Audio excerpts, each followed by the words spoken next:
Bismillahirrahmanirrahim. Assalamualaikum warahmatullahi wabarakatuh. Innal hamdalillah nahmaduhu wa nasta'inuhu wa nastaghfiruh. Wa na'udzu billahi min shururi anfusina wa min sayyiati a'malina. May yahdihillahu fala mudilla lahu wa may yudlilhu fala hadiya lahu. Asyhadu an la ilaha illallah wahdahu la syarika lah wa asyhadu anna Muhammadan abduhu wa rasuluhu la nabiyya wa la rasula ba'da. Qala Allah tabaraka wa ta'ala fil Qur'anil Karim, ya ayyuhalladzina amanu taqullaha haqqa tuqatih wa la tamutunna illa wa antum muslimun.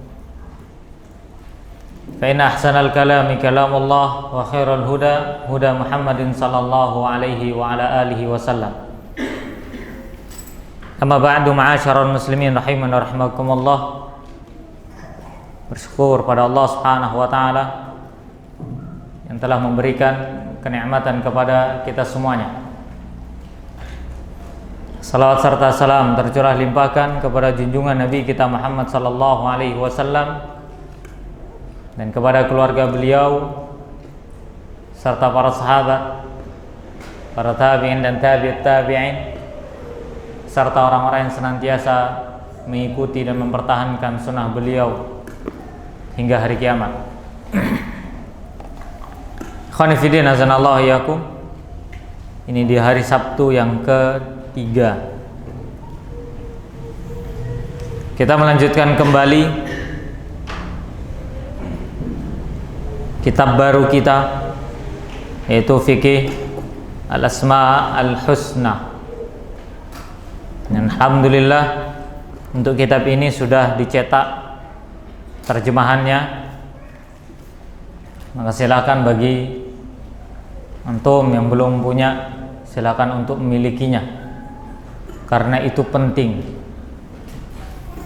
Tema kita pada malam hari ini adalah kedudukan ilmu atau mengetahui nama-nama dan sifat-sifat Allah Subhanahu wa taala. Penulis hafizahullah taala mengatakan pada bab yang pertama, beliau berkata, manzilatul ilmi bi asma'illahi ta'ala wa sifati. Kedudukan mengetahui atau kedudukan ilmu atau mengilmui nama-nama dan sifat Allah Subhanahu wa taala. Tauhid itu adalah mengesahkan Allah Subhanahu wa taala dalam masalah ibadah, dalam masalah nama-nama dan sifat Allah, kemudian mengesahkan Allah Subhanahu wa taala ya dalam masalah rububiyah, uluhiyah, kemudian asma wa sifatnya. Beliau mengatakan, innal fiqha fi asma'illahil husna babun syarifun minal ilmi. Sungguhnya pengetahuan atau tentang ilmu asma wa sifat, nama-nama Allah Subhanahu wa taala asmaul husna, merupakan bab yang mulia dalam bidang ilmu. Bab yang paling mulia dalam bidang ilmu adalah ilmu tauhid. Ilmu tauhid. Dan salah satu di antara cabang ilmu tauhid adalah mengetahui nama-nama dan sifat Allah Subhanahu wa taala. Bal huwal fiqhul akbar. Bahkan itu merupakan pengetahuan yang paling besar, yang paling tinggi. Wa huwa yudkhalu dukhulan awwaliyan wa muqaddaman fi qoulihi sallallahu alaihi wasallam, man yuridillahu bihi khairan yufaqihu fid din. Muttafaqun alaih. Bahkan belajar asma wa sifat merupakan ilmu yang pertama kali dan harus diutamakan agar supaya kita mempelajarinya. Karena itu selaras atau sesuai dengan sabda Nabi sallallahu alaihi wasallam, barang siapa yang Allah Subhanahu wa taala kehendaki kebaikan untuknya, yaitu Allah kehendaki kebaikan dunianya dan Allah Subhanahu wa taala kehendaki kebaikan untuk akhiratnya. Siapa yang ingin dunia akhiratnya baik, ya, maka salah satu cara Allah ingin memberikan kebaikan tersebut, yufaqihu fiddin, Allah fahamkan ia dalam urusan agama. Orang yang faham agama itu semua urusan dunia akhiratnya mudah. Ya, mudah. Makanya orang taklim, pengajian itu bukan pengangguran. Perhatikan baik-baik. Antum kira orang yang hadir pengajian itu orang pengangguran, orang nggak ada kerjaan. Justru yang di rumah, ya, yang nonton TV lah, hujan-hujan begini, menghabiskan waktunya dengan segelas kopi, ya, kemudian apa lagi? Nonton TV dengan sesuatu yang melalaikan. Mereka itulah yang pengangguran. Orang-orang seperti inilah yang dikatakan pengangguran. Pahala nggak dapat, dosanya dapat. Ya, adapun orang-orang yang beriman dan berilmu, itulah orang-orang yang Allah kehendaki kebaikan untuknya. Maka berbahagialah antum yang bisa hadir di majelis ilmu sekalipun dalam kondisi hujan. Cuman hujan. Cuma hujan. Malas. Intinya bukan karena hujannya, karena malasnya. Ya, seperti itu. Maka inilah kondisi kita. Ketika Allah ingin berikan kebaikan dunia akhirat, kita menolaknya. Kita malah menjauhinya. Man yuridillahu bi khairan yufaqihu fiddin. Barang siapa yang Allah inginkan kebaikan untuknya, maka Allah akan fahamkan ia dalam urusan agama. Yufaqihu artinya faham betul dengan urusan agamanya. Faham terhadap halal haram, faham terhadap perkara-perkara yang Allah perintahkan, faham terhadap perkara-perkara yang Allah larang. Ini namanya faqih. Ya, dia faham betul terhadap urusan-urusan syariat. Wa huwa asyrafu ma surifat bihil anfus. Mengetahui nama-nama dan sifat Allah merupakan, ya, keinginan jiwa yang paling mulia. Dan itu termasuk bagian dari, ya, ilmu agama. Wa khairun ma sa'a fi tahsilihi wa nailihi ulun nuha war rasyad. Dan mengetahui nama-nama Allah Subhanahu wa taala sebaik-baik hasil yang senantiasa dicari bagi orang-orang yang memiliki petunjuk serta orang-orang yang mau berfikir. Hanya orang-orang yang mau berfikir, yang mau tahu tentang nama-nama dan sifat Allah. Sebaliknya apa? Hanya orang bodoh yang tidak mau berfikir tentang nama dan sifat Allah. Kita masuk yang mana? Nggak usah jawab, malu. Kita masuk yang mana? Ya, yang dimaksud dengan mengetahui nama-nama Allah bukan sekedar kita menghafal lafaz-lafaznya, sekedar tahu artinya, tidak. Tapi faman ahsaha dakhalal jannah. Barang siapa yang menjaga, arti ahsa di situ menjaga, menghafal, memuliakan, mengamalkan konsekuensi dari nama-nama Allah tersebut, maka ia yang akan masuk surga. Ya, jadi harus seperti itu. Kemudian bal huwal ghayatul lati tusabiqu ilaihal mutasabiqun. Bahkan mengetahui nama Allah Subhanahu wa taala merupakan puncak yang paling tinggi yang dicari oleh orang-orang yang senantiasa berlomba dalam kebaikan. Seorang nggak akan bisa baik kecuali dia harus punya apa? Seorang tidak akan pernah dikatakan baik sebelum dia punya duit, punya apa?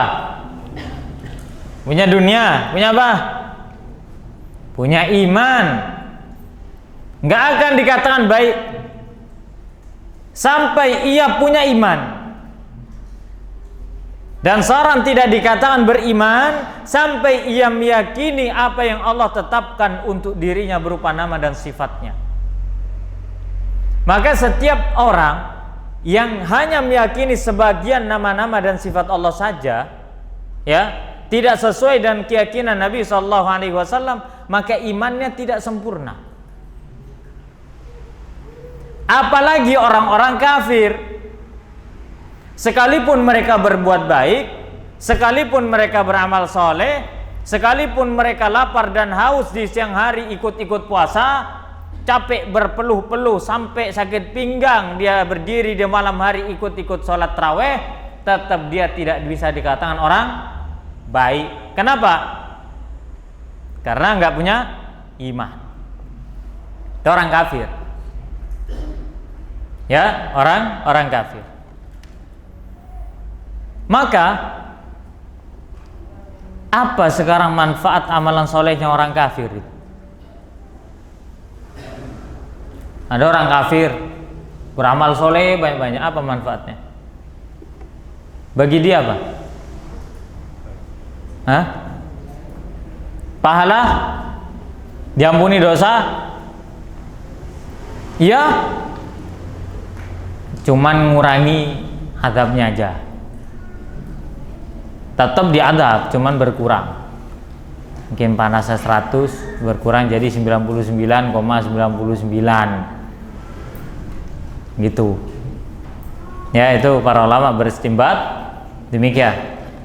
Jadi amalannya orang kafir itu ya hanya untuk apa? Mengurangi kadar azabnya saja. Jadi orang kafir tidak bisa kepedean, oh saya berbuat baik aja meskipun saya kafir, tidak apa-apa. Tidak bisa, tetap Anda khalidina fiha, yaitu kekal abadi selama di neraka. Ya, jadi seperti itu. Maka orang-orang yang cerdas adalah orang senantiasa berlomba-lomba untuk mengetahui siapa Tuhannya, yaitu Allah Subhanahu wa taala. Wan nihayatul lati tunafisu fihal mutanafisun. Itulah puncak ujung dari pencarian bagi orang-orang yang senantiasa mencari kebenaran, yaitu tahu tentang Allah Subhanahu wa taala. Makanya kadang orang dalam masalah seperti ini macam-macam, Pak. Macam-macam jemaah.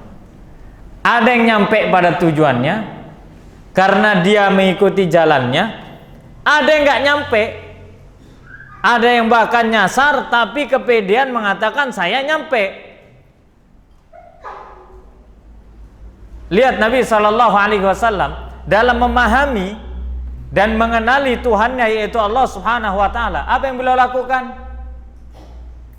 Beliau ajarkan kepada kita semuanya. Beliau tidak sembunyikan itu. Beliau ajarkan agar supaya kita beriman kepada Allah Subhanahu wa taala. Karena itu poros dari semua amalan. Apa itu? Iman kepada Allah. Mentauhidkannya, tidak menyekutukannya, tidak berbuat syirik, menetapkan bahwasannya Allah adalah zat yang Maha Esa, bahwasannya Allah yang senantiasa memberikan rizki dan senantiasa menciptakan hamba-hambanya. Allah lah yang memiliki nama-nama yang baik serta sifat-sifat yang mulia. Itu semua diajarkan sama Nabi supaya kita tahu bagaimana cara mengenal Allah Subhanahu wa taala. Ya, jadi semua cara mengenal Allah sudah diajarin sama Nabi. Yaitu lewat cara-cara yang sahih, cara-cara yang benar. Maka seorang mansara ala darbin, orang bijak mengatakan, mansara ala darbihi wasala.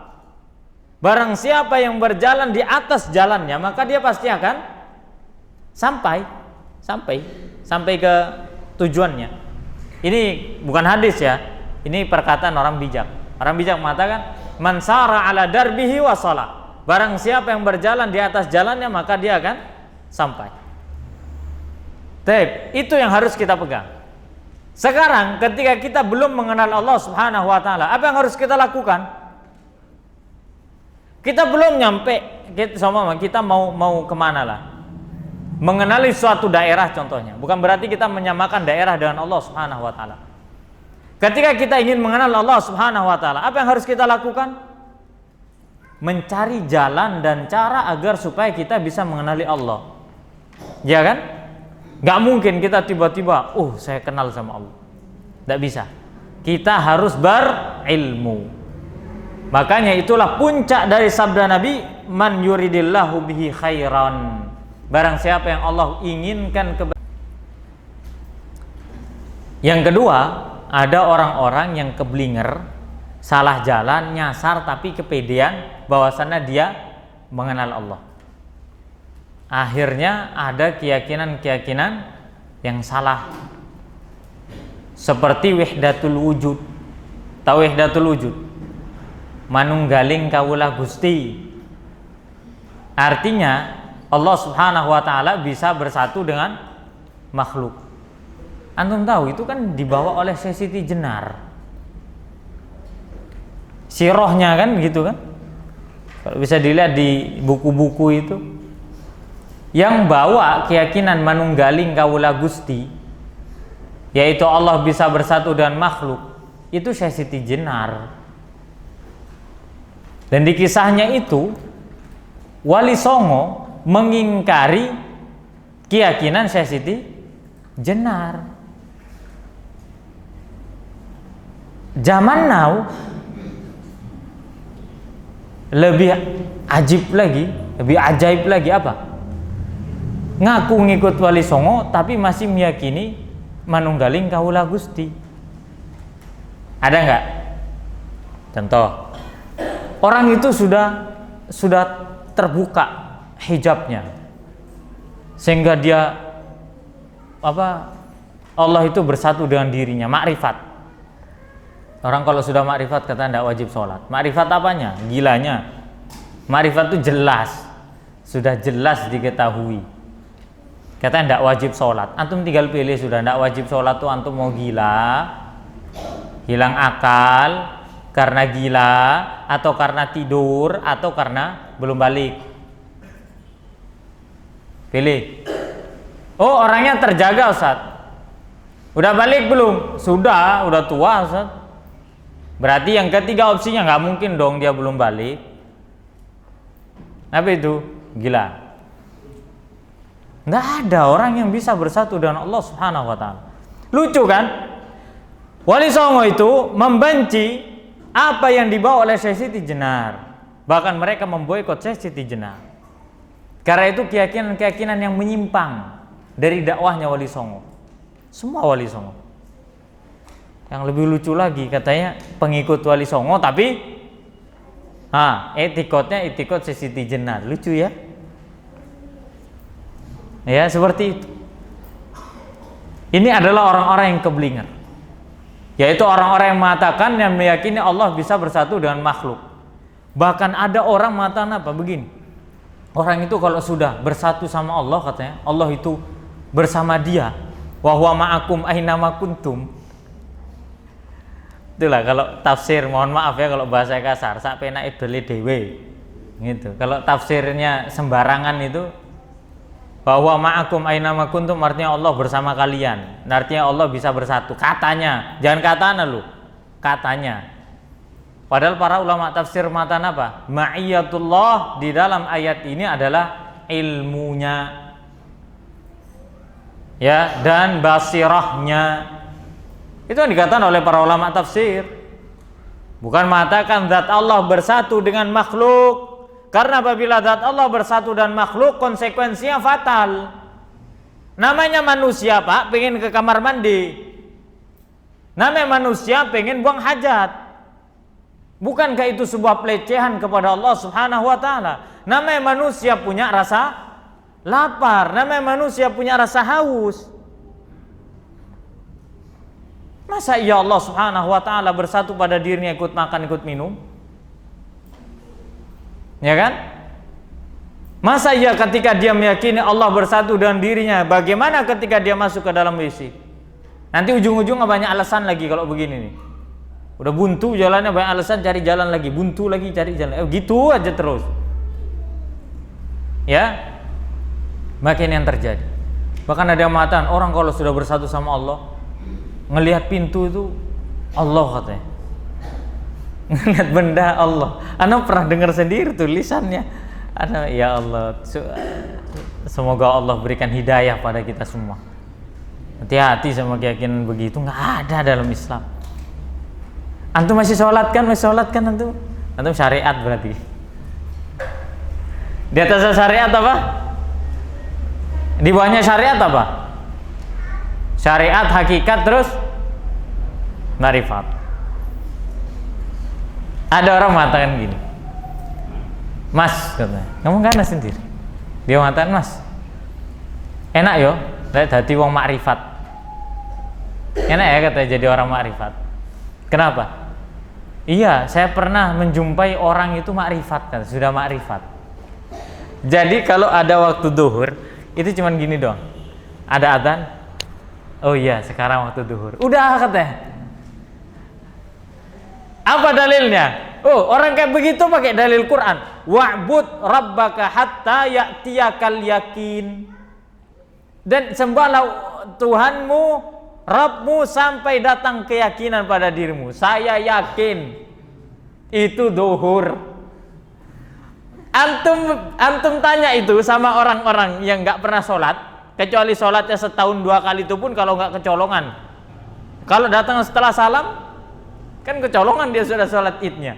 Coba tanya sama mereka yang nggak sholat sama sekali selama dia muslim. Jangankan orang muslim, orang kafir aja tahu. Kadang ditanya, ini adzan apa nih? Oh, duhur. Tahu, siang-siang adzan duhur. Orang yang nggak sholat itu yakin itu adzan duhur. Bahkan yang mau sholat ke masjid kadang tanya, Pak, sudah adzan duhur? Sudah. Yang bertanya mau sholat, yang ditanya nggak sholat. Pak, kira-kira ini duhur apa asarnya? Duhur, Mas. Coba. Duhur katanya, duhur. Dia yakin itu duhur. Sing temen, iya Mas, teluan jami. Oh iya Pak, duhur. Oh, pinter kan? Tapi coba antum duhur, kenapa nggak sholat Pak? Apa dia ngomong saya marifat? Coba. Kalau cuman ngandelin yakin semua orang yakin, dan nanti akan menjadi alasan bagi orang-orang nggak sholat.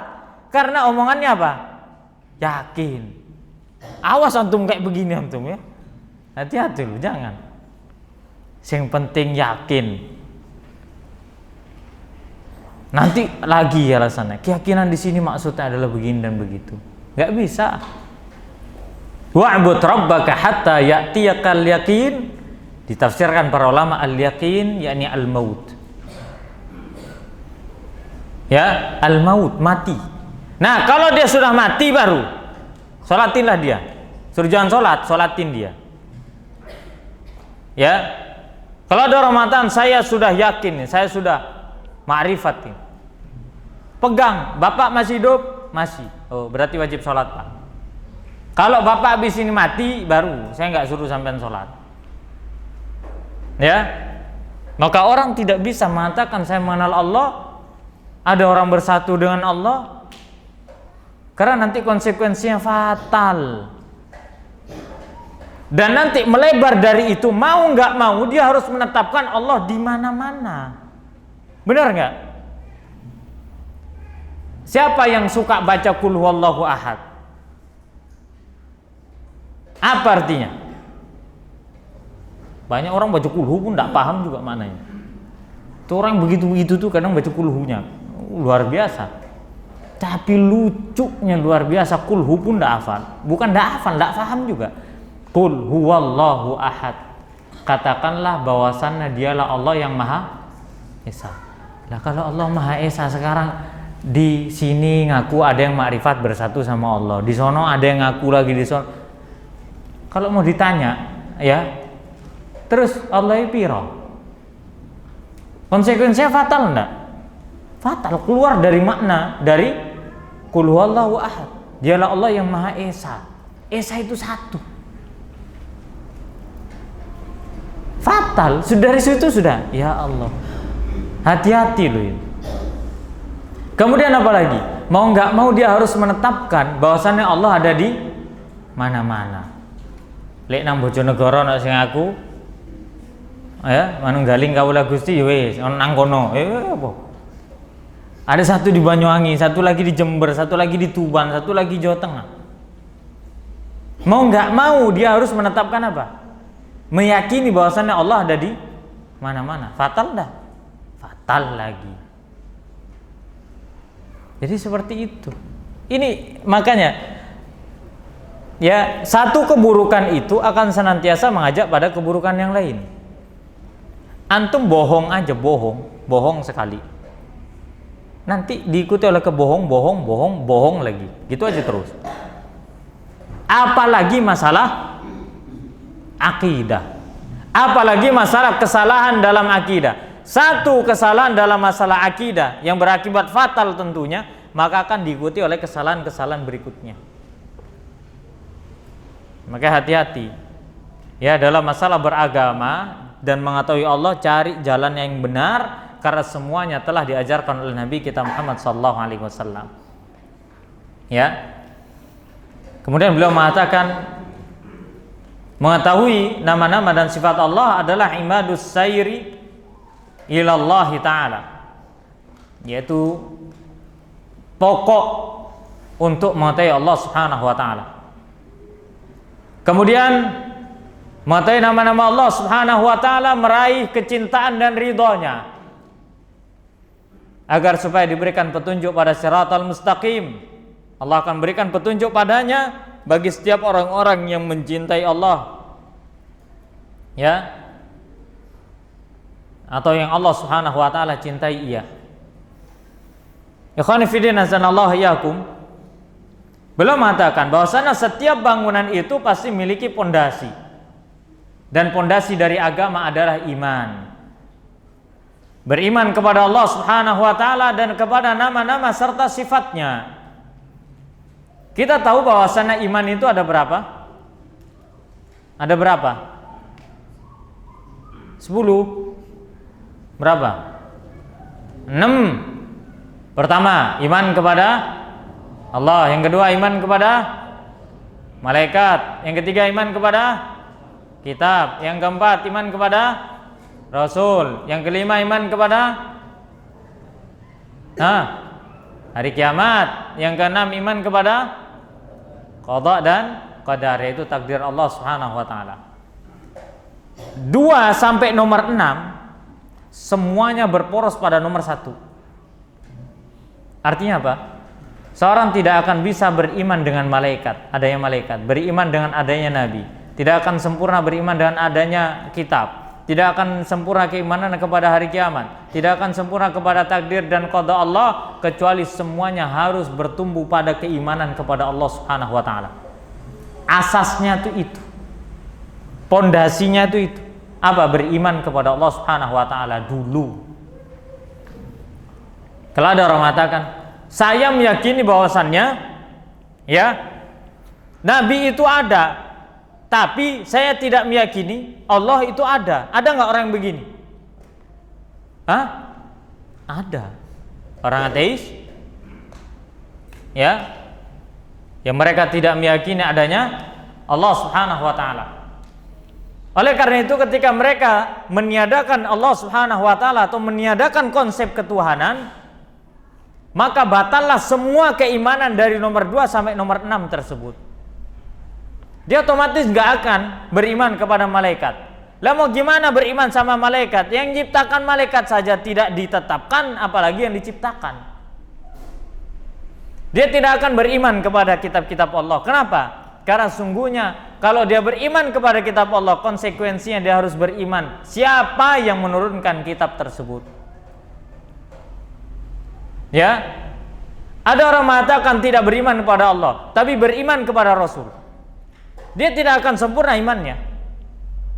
Maka otomatis dia akan menghilangkan keimanan kepada Rasul, kepada para nabi dan Rasul.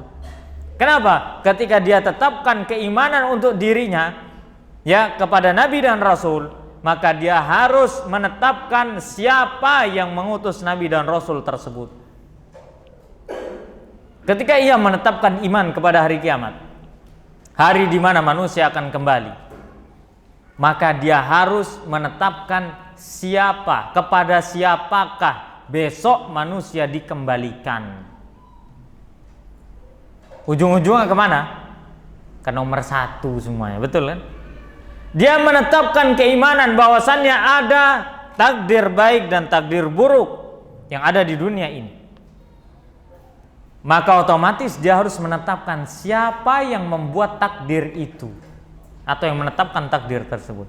Otomatis larinya ke nomor satu, semuanya ke nomor satu.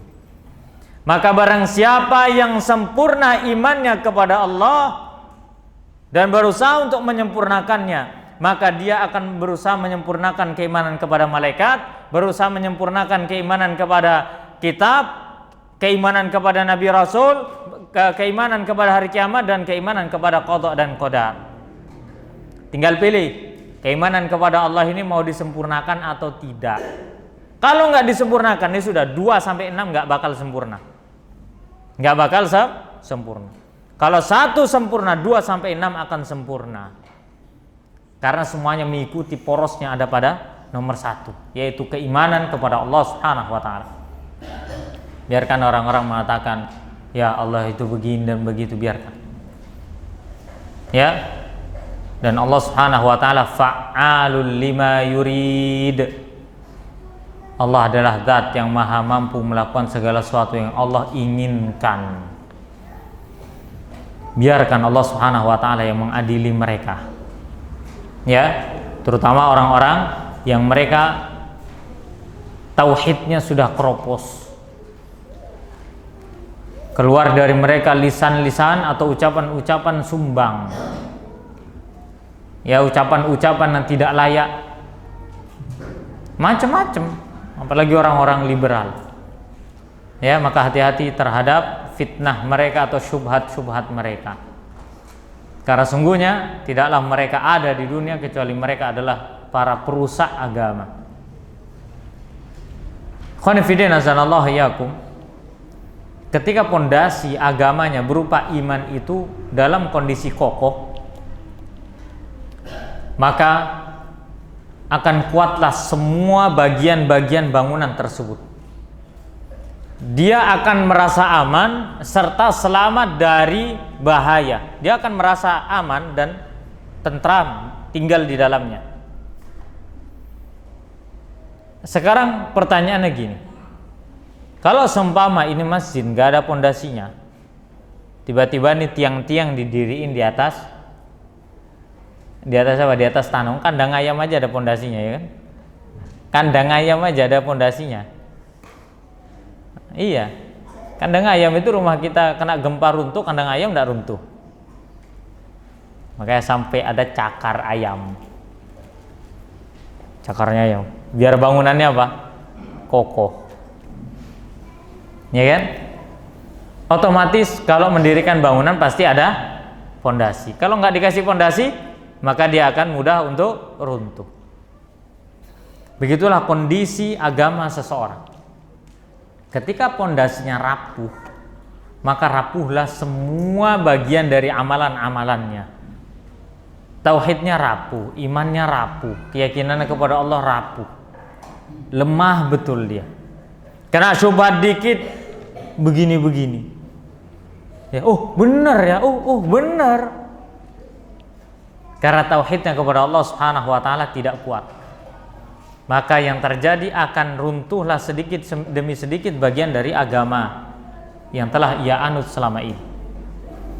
Makanya kita pernah katakan kepada antum sekalian, Allah itu ketika menakdirkan hambanya terlahir dari seorang ibu, ya, maka manusia terlahir dalam kondisi apa? Islam. Dalam kondisi Islam. Dalam kondisi fitrah. Orang tuanya yang buat dia Majusi, Nasrani dan Yahudi. Itu orang tuanya. Sekarang pertanyaannya gini, apakah orang tua kita mendidik kita agar supaya menjadi orang Nasrani? Alhamdulillah tidak. Apakah orang tua kita mendidik kita agar kita jadi orang Majusi dan Yahudi? Alhamdulillah tidak. Artinya kita dari lahir sudah Muslim, dididik oleh orang tua dalam kondisi beragama Islam. Berarti seharusnya Islamnya kokoh nggak? Kan Islam dari lahir, harusnya Islamnya kokoh nggak? Harusnya. Ya, tapi kenapa orang-orang pada percaya ramalan bintang, percaya ramalan-ramalan, percaya sama dukun-dukun, masih ikut kebiasaan orang-orang kafir, masih percaya sama jimat-jimat, percaya sama panglaris, pengasihan, yang bikin kasihan, ya kan? Ada masalah pergi ke dukun. Ya, coba kenapa? Padahal kalau mau ditelisik Islamnya dari lahir. Kenapa? Karena dia tidak mempertahankan fitrahnya. Oleh karena itu, kenapa kita harus belajar tauhid? Yaitu untuk mempertahankan fitrah agar supaya berada di atas Islam. Makanya susah dan banyak tantangannya. Apalagi di zaman penuh dengan fitnah. Luar biasa. Ya. Qala Ibnu Qayyim rahimahullahu taala. Ibnu Qayyim rahimahullahu taala berkata, "Man arada 'uluwa, barang siapa menginginkan 'uluwa bunyanihi fa 'alaihi bi tawsiqi asasihi wa ihkamihi wa shiddati al-i'tina'i bihi." Barang siapa yang menginginkan tingginya pondasi bangunannya, kokohnya pondasi bangunannya, hendaknya baginya, barang siapa menginginkan untuk membangun rumahnya dengan cara yang tinggi sampai tinggi. Orang itu kadang kalau punya rumah satu lantai tidak cukup, benar nggak? Satu lantai tidak cukup, buatlah dia lantai 2. Anak cukupnya juga. Lihat rumah sebelah, lantai 3 rupanya. Buat lagi, nambah lagi, terus nambah terus. Ke atas, tidak bisa lagi sudah. Bukan nggak bisa, mau lanjut lagi, cuman pondasinya kurang pas. Di bawah yang dibangun, di atas tinggi, di bawah dalam. Memang hak dia. Siapa yang punya tanah, yang atas hak dia, yang bawah hak dia. Terserah dia mau bangun sampai lantai 100, terserah dia. Ya, mau tanahnya cuman segini dibangun sampai lantai 100, terserah dia, itu hak-hak dia. Ya, tinggal sekarang mau mengikuti enggak norma-norma yang ada. Atau dia mau gali sampai dalam-dalam jadi bunker itu. Ya, di dalam itu terserah dia. Ya, itulah manusia. Kalau punya rumah itu kalau enggak cukup 1 lantai, ya 2 lantai. Untung rumah anak 2 lantai. Bukan 2 lantai, di lantai 2. Ya, bukan 2 lantai, tapi di lantai 2. Kaya berarti Ustaz. Alhamdulillah, Allah berikan kekayaan dunia akhirat kepada kita semuanya. Man asbaha aminan fi sirbihi, mu'afan fi jasadihi, indahu qutu yaumihi, faka'annama hizat lahud dunya. Siapa yang pagi harinya bangun fresh, aman, kondisi aman, stabilitas aman, udah itu nikmat pertama. Bangun tidur di waktu pagi, badan kita dalam kondisi sehat walafiat, itu nikmat yang kedua. Yang ketiga, dalam waktu di pagi hari kita bisa sarapan, ada makan untuk 1 hari itu saja. Maka barang siapa yang memiliki 3 kenikmatan ini di waktu pagi, maka dia telah menguasai dunia. Wis enggak usah muluk-muluk. Telu. Inti dunia itu cuma telu, cuma 3. Mau apa antum? Antum mau capek-capek kerja sampai duit antum numpuk di bank luber-luber dari ATM, nolnya keluar dari rekening. Ya, saking nggak cukupnya, tetap tujuan hidup antum nikmat itu cuma 3. Kalau nggak makan, sehat, sama aman. Antum kaya ndak aman, CCTV 4 kecolongan, CCTV 5 kecolongan, CCTV 10 tetap kecolongan. Bahkan paling ngasih sempat selfie di CCTV coba. Itu menunjukkan apa? Keamanan tidak lagi terjaga. Nikmat, nggak nikmat. Ya, apa daya mobil mau dikeloni di kamar nggak bisa, harus diparkir di luar. Coba. Ya, itu nikmat keamanan intinya. Inti dari nikmat yang kedua makan. Apa gunanya antum punya duit banyak makan pun nggak bisa? Ya Bapak, nggak boleh makan nasi lagi ya. Aduh. Jangankan nggak makan nasi lagi, ganti beras aja udah enak perut kita. Ya makan. Alhamdulillah sekarang udah bisa makan macam-macam, makan banyak. Tapi dijaga makan itu. Ya kulu wasrabu wala tusrifu, itu intinya. Makan dan minumlah, tapi jangan berlebihan. Makan. Orang kaya nggak bisa makan di rumah sakit, mau rumah sakitnya mewah, wah, AC-nya 5 contohnya. Dia sekamar itu 1 sendirian di situ. Ya kamar mandi dan wis wah VIP.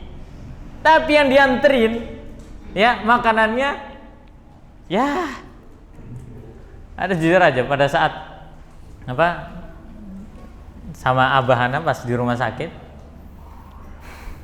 Masih ingat pas kebetulan itu diabetes. Jadi sebelum operasi itu ditaruh di kamar VVIP. Jadi ada kasur pasien, ada kasur yang jaga. Dan itu wallah itu spring bed. Ada ruang terpisah untuk kumpul-kumpul, ada kamar mandi. Ada TV-nya macam-macam, bilang, nikmat sekali di sini. Akhirnya datanglah itu makanan. Yang makan anak. Karena Biana masih nggak mau. Ya, anak makan. Tampilannya itu masya Allah. Karena bilang ya, mungkin ini karena VIP, jadi tampilannya dibuatnya indah.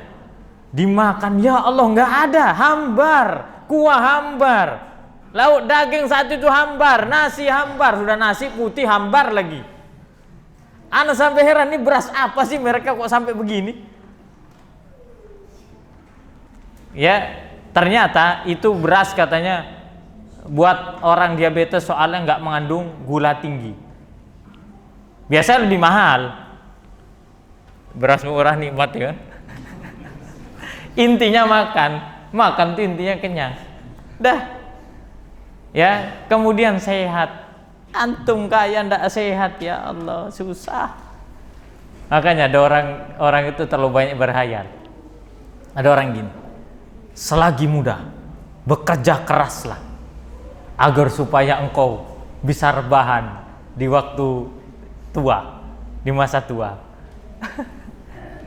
Itu harus dirubah mindset begitu ya. Kerja keras di waktu muda, jangan lupa pengajian. Itu orang nggak pernah pengajian itu. Jadi ketika usia kita tua, Allah kasih waktu luang, bisa hadir ke majelis ilmu. Ayo bapak yang sudah tua hadir di majelis ilmu, mantap. Ya, anak kasih jempol 5, pinjam ke antum 1. Ya, jadi begitu. Itu harus dirubah. Kalau punya keyakinan begitu betul, tuanya rebahan terus, nggak bisa ngapa-ngapain. Nggak bisa ngapain, ya Allah, gini amat perasaan masa tua.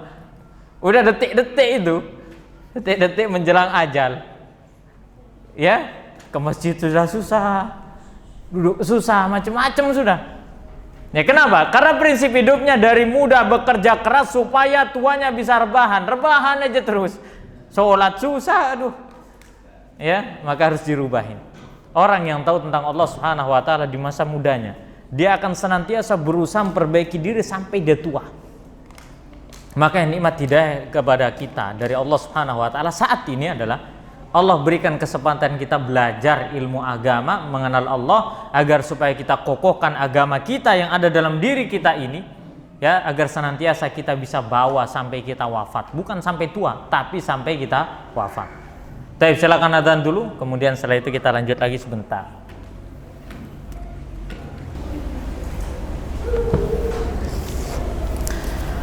Baik, kita lanjut lagi sebentar dari perkataan Ibnu Qayyim rahimahullah taala yang dibawakan oleh penulis hafizallahu ta'ala.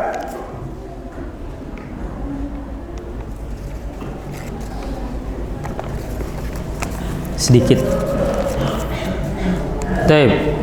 Kemudian beliau mengatakan bahwasannya tingginya bangunan itu bergantung pada kokohnya asas atau pondasi yang ada pada bangunan tersebut. Amal serta derajat-derajat amal itu seperti halnya bangunan yang berdiri di atas pondasi, dan pondasinya adalah iman. Kapanpun atau dalam kondisi apapun, ketika pondasi itu kokoh, maka bangunan di atasnya akan senantiasa kokoh. Ya, maka inilah yang harus diperhatikan oleh seorang muslim adalah memperbaiki pondasinya.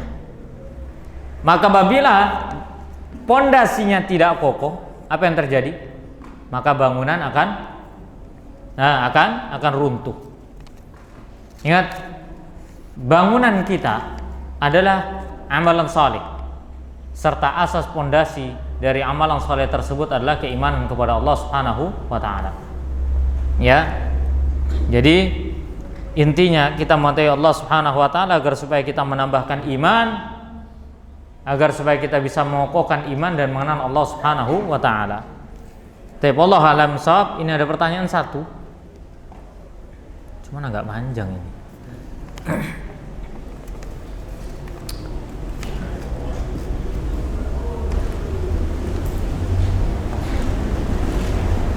Bismillah. Saya seorang staf di kantor pemerintahan. Saya selalu mematuhi peraturan-peraturan dalam instansi saya. Namun beberapa minggu ini saya dianggap radikal. Baru dianggap. Bahkan saya sedang dalam pengawasan terkait postingan-postingan saya tentang ilmu agama di media sosial. Ditambah lagi, istri saya bercadar dan saya bercelana cingkrang apabila sedang tidak bertugas atau lepas dinas. Pertanyaan saya, beranak rupanya 2. Apakah saya harus menjelaskan yang sebenarnya pada pimpinan saya atau saya harus diam dengan fitnah tersebut? Jelaskan, tidak masalah. Jelaskan, tapi dengan cara yang hikmah. Nah, pernah kelucuan yang pernah Ana lakukan. Jadi ketika safar itu, Ana masih ingat dulu awal-awal nyantri di sini. Pas liburan itu kan dibagiin HP kan, bagiin HP. Kita nggak punya HP, HP-nya cuma nenot itu, HP jadul. Naik bis, bawa tas, ya isi kitab lah. Biasa kalau liburan nggak bakal boleh pulang kecuali harus bawa kitab, harus itu. Jadi bawa kitab, taruh di bangku belakang bis. Tiba-tiba ada orang ngomong gini, dibilang kamu suka ikut-ikut golongannya itu ya, teroris. Bengongan lu, kenapa pak? Tiba-tiba la salam wala kalam wala tabassam, dia nggak ngomong, nggak salam, nggak senyum tiba-tiba kamu jangan suka ikut-ikut anak teroris ya. Loh, bapak kenal saya ini ciri-ciri teroris dari mana? Kata dia, saya lihat kamu itu celananya cingkrang. Ya kalau 8 tahun yang lalu masih dianggap ya itu ya, ciri-ciri teroris adalah jenggot panjang, batuk belang, celana cingkrang. Katanya, padahal kalau menurut ya aparat ya kepolisian enggak.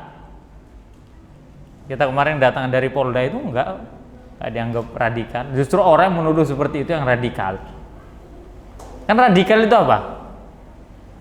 Nuduh-nuduh yang enggak jelas itu radikal. Ente teroris.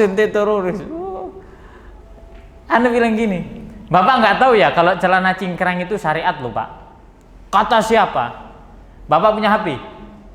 Kalau saya jelasin nggak mungkin percaya Bapak. Orang kan semuanya dari Google, ya kan? Buka HP Pak, klik di Google Pak, coba Pak. Ayo sini saya bantu ketikkan Pak. Hukum celana cingkrang. Keluar situs-situs Muslim or ID. Almana anak klik nih Pak.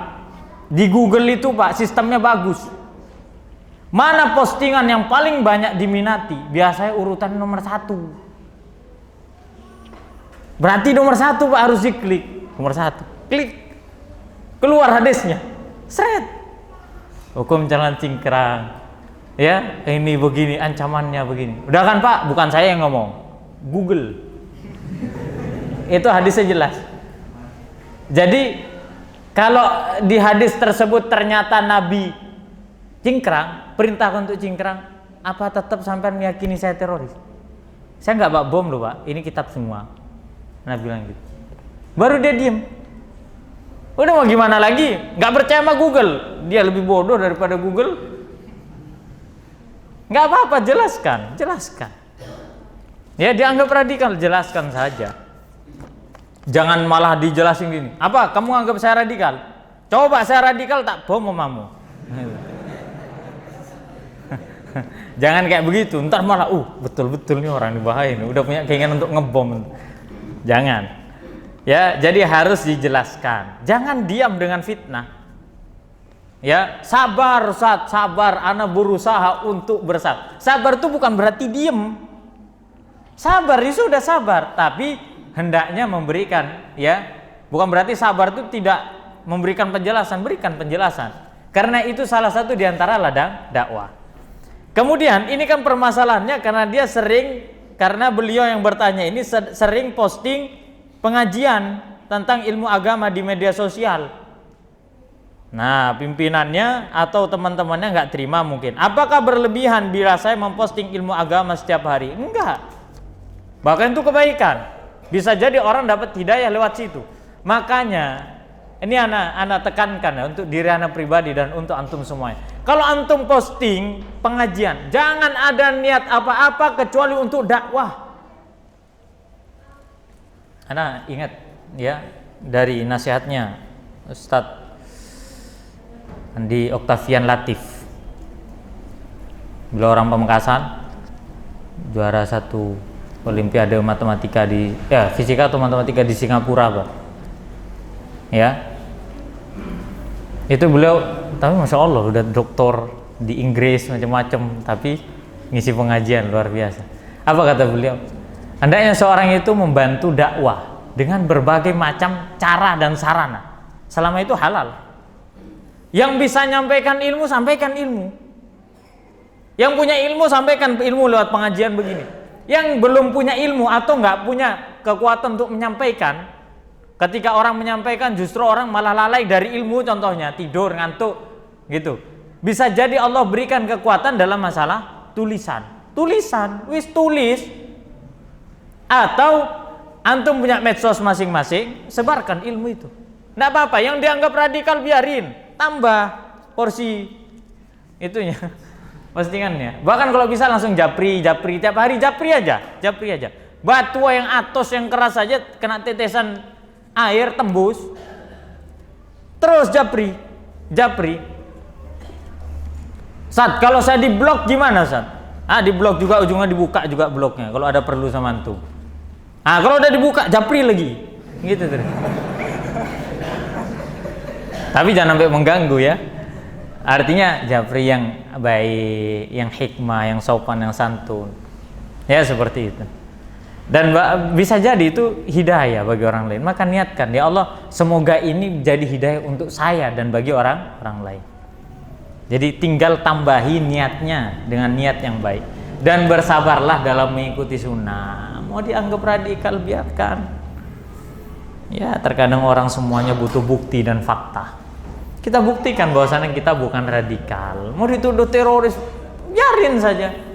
Ya, Nabi aja dituduh gila, kita baru dituduh begini macam-macam. Ya sabar, udah intinya sabar. Ustaz, saya nggak kuat telinga saya, Ustaz. Terus mau diapain? Mau antum wujudin tuduhan dia? Nggak bisa lah. Ya nggak boleh, malahan haram hukumnya. Tapi wallahu a'lam bishawab, semoga Allah berikan keimanan dan ketakwaan pada kita. Ya usikum wa nafsi wa iyyakum bittaqwallah faqad fazal muttaqun. Subhanakallahumma rabbana bihamdika asyhadu an la ilaha illa anta astaghfiruka wa atubu ilaik. Assalamualaikum warahmatullahi wabarakatuh.